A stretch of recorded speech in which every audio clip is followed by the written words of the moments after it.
for this question, I think it's helpful to graph and potentially draw what this function looks like.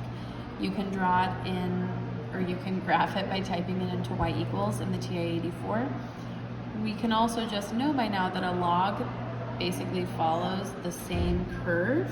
This one has not been reflected or translated.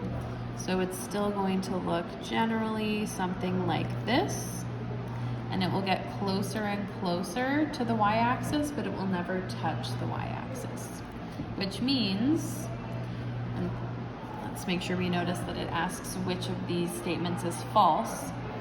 So because it never touches the y-axis, that means it does not have a y-intercept. So this is a true statement, which means it is not our correct answer. The domain means which x values are used.